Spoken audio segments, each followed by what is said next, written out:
Det var en gång en gumma som var ganska rik, men fasligt snål och ogin. Till henne kom sent en ruskig höstafton en vandrare och bad att få stanna över natten. Nej, pass, sa gumman. här är ingen gästgivare gård. Ja, men kära rara mor, bad vandraren.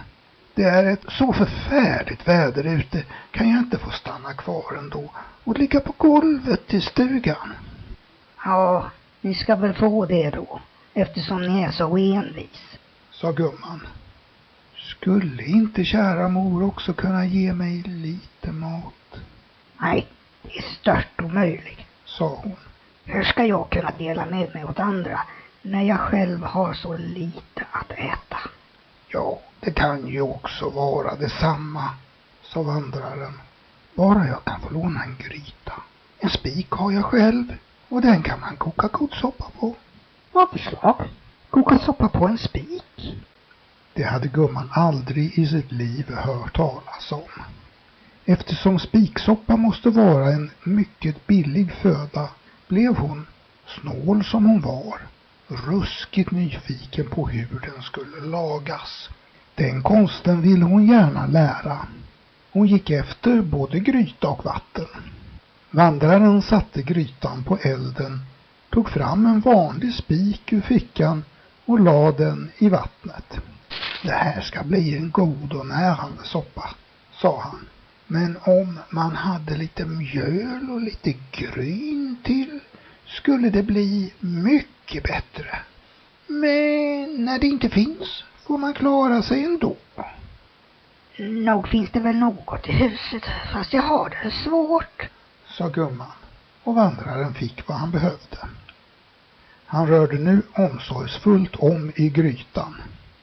Det här blir en härlig soppa som man kan bjuda härskap på, sa han. Jag säger det. Men hade man lite mjölk så blev den allt bättre. Asså, säger han det? Ja då, men när det nu inte finns någon mjölk så får jag klara mig utan. Åh, för all del, det finns nog lite mjölk, sa gumman och kom med en hel bunke. Han slog mjölken i grytan, rörde flitigt om och sade: om man nu bara hade lite kött och några morötter och potatis att lägga i och lite smör så skulle det bli en soppa att bjuda själva kungen på. Kors i Kristinehamn, sa gumman. Att bjuda själva kungen på? Jo, men när det nu inte finns så... Jo, för den delen, nog finns det alltid.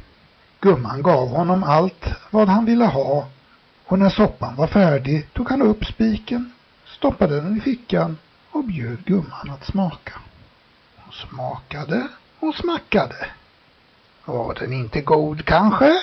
Frågade han så. Ja, alldeles utmärkt. Tänk att man kan koka så god soppa på en spik. Det var då för märkvärdigt. Gumman kunde inte nog berömma hans kokkonst, och när vandraren ville lägga sig att vila på golvet avstod hon från sin bästa säng åt honom. På morgonen när han skulle gå fick han en blank slant i vängåva. Tack och heder, sa gumman. Nu har jag fått lära mig att koka soppa på en spik. Ja, men också att det behövs mer än bara spiken, sa vandraren.